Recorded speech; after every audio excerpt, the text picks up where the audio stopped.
Chapter 13. Not at Home. In the meanwhile, the dwarves sat in darkness, and utter silence fell about them. Little they ate, and little they spoke. They could not count the passing of time, and they scarcely dared to move, for the whisper of their voices echoed and rustled in the tunnel. If they dozed, they woke still to darkness, and to silence going on unbroken. At last, after days and days of waiting, so it seemed, when they were becoming choked and dazed for want of air, they could bear it no longer. They would almost have welcomed sounds from below of the dragon's return. In the silence they feared some cunning devilry of his, but they could not sit there forever. Thorin spoke. "Let us try the door," he said. "I must feel the wind on my face soon, or die. I think I would rather be smashed by Smaug in the open than suffocate in here." So several of the dwarves got up and groped back to where the door had been. But they found that the upper end of the tunnel had been shattered and blocked with broken rock. Neither key nor the magic it had once obeyed would ever open that door again. "We are trapped," they groaned. "This is the end. We shall die here."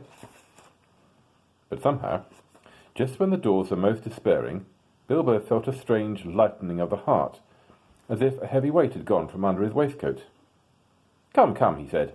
"While there's life there's hope, as my father used to say, and the third time pays for all. I am going down the tunnel once again. I've been that way twice, when I knew there was a dragon at the other end, so I'll risk a third visit when I'm no longer sure. Anyway, the only way out is down, and I think this time you'd better all come with me." In desperation they agreed, and Thorin was the first to go forward by Bilbo's side. "Now do be careful," whispered the hobbit, "and as quiet as you can be. There may be no Smaug at the bottom, but then again, there may be. Don't let us take any unnecessary risks." Down they went.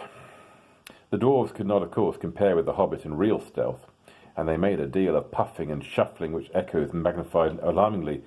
But though every now and again Bilbo in fear stopped and listened, not a sound stirred below. Near the bottom, as well as he could judge, Bilbo slipped on his ring and went ahead. But he did not need it. The darkness was complete, and they were all invisible, ring or no ring. In fact, so black was it that the hobbit came to the opening unexpectedly, put his hand on air, stumbled forward, and rolled headlong into the hall. There he lay, face downwards on the floor, and did not dare to get up, or hardly even to breathe. But nothing moved. There was not a gleam of light, unless, as it seemed to him, when at last he slowly raised his head, there was a pale white glint above him and far off in the gloom. But certainly it was not a spark of dragon fire, though the worm stench was heavy in the place, and the taste of vapour was on his tongue. At length Mr. Baggins could bear it no longer. "Confound you, Smaug, you worm!" he squeaked aloud. "Stop playing hide-and-seek. Give me a light, and then eat me if you can catch me." Faint echoes ran around the unseen hall. There was no answer. Bilbo got up and found that he did not know in what direction to turn. "Now, I wonder what on earth Smaug is playing at," he said. "He is not at home today, or tonight, or whatever it is, I do believe. If Owen and Glowin have not lost their tinderboxes, perhaps we can make a little light, and have a look around before the luck turns." "Light!" he cried. "Can anybody make a light?" The dwarves, of course, were very alarmed when Bilbo fell forward down the step with a bump into the hall, and they sat huddled just where he had left them at the end of the tunnel. "Shh, shh," they hissed when they heard his voice. And though that helped the hobbit to find out where they were, it was some time before he could get anything else out of them. But in the end, when Bilbo actually began to stamp on the floor and screamed out, "Light!" at the top of his shrill voice, Thorin gave way, and Owen and Glowin were sent back to their bundles at the top of the tunnel.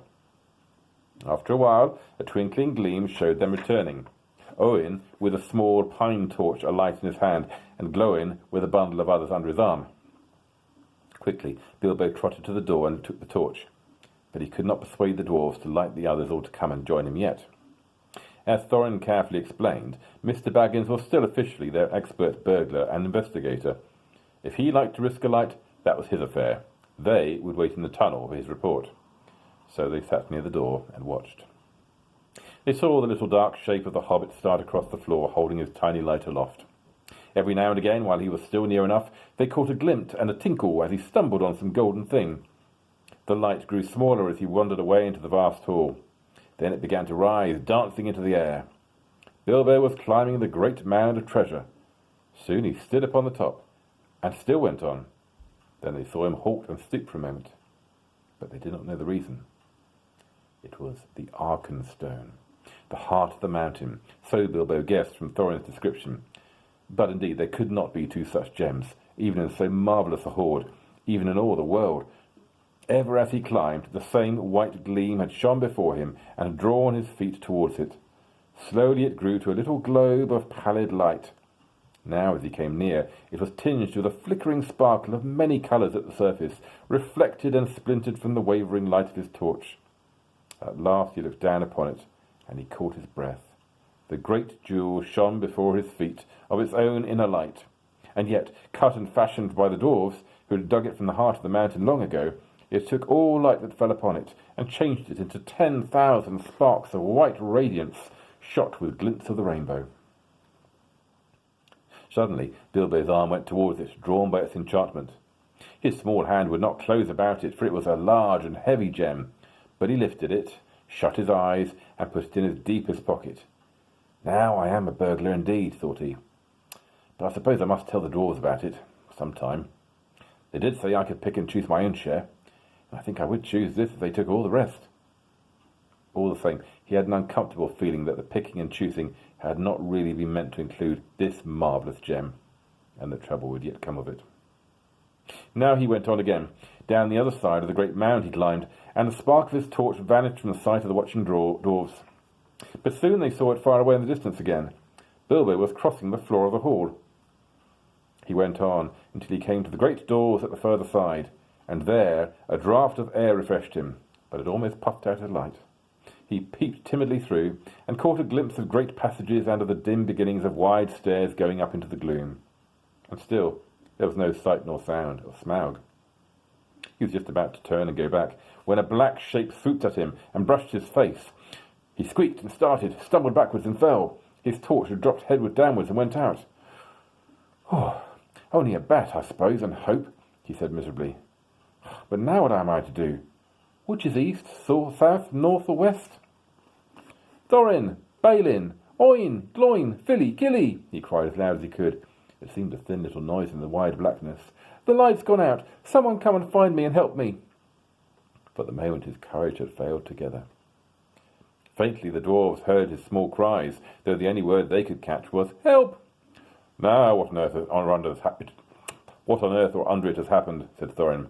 "Certainly not the dragon, or he would not go on squeaking."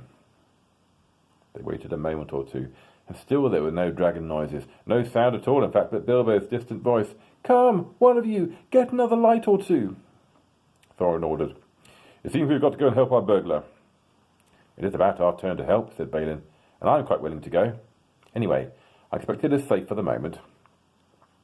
Glowin lit several more torches, and then they all crept out one by one, and went along the wall as hurriedly as they could. It was not long before they met Bilbo himself coming back towards them. His wits had quickly returned as soon as he saw the twinkle of their lights. "Only a bat and a dropped torch, nothing worse," he said in answer to their questions. Though they were much relieved, they were inclined to be grumpy at being frightened for nothing. But what they would have said if he had told them at that moment about the Arkenstone, I don't know. The mere fleeting glimpses of treasure which they had caught as they went along had rekindled all the fire of their dwarvish hearts, and when the heart of a dwarf, even the most respectable, is awakened by gold and by jewels, he suddenly grows bold, and he may become fierce. The dwarves, indeed, no longer needed any urging. All were now eager to explore the hall while they had the chance, and willing to believe that, for the present, Smaug was away from home. Each now gripped a lighted torch, and as they gazed first on one side and then on another, they forgot fear and even caution. They spoke aloud and cried out to one another as they lifted old treasures from the mound or from the wall and held them in the light, caressing and fingering them. Filly and Killy were almost in merry mood, and finding still hanging there many golden harps strung with silver, they took them and struck them. And being magical, and also untouched by the dragon, who had small interest in music, they were still in tune. The dark hall was filled with a melody that had long been silent. But most of the dwarves were more practical. They gathered gems and stuffed their pockets, and let what they could not carry fall back through their fingers with a sigh. Thorin was not least among these, but always He searched from side to side for something which he could not find. It was the Arkenstone, but he spoke of it yet to no one.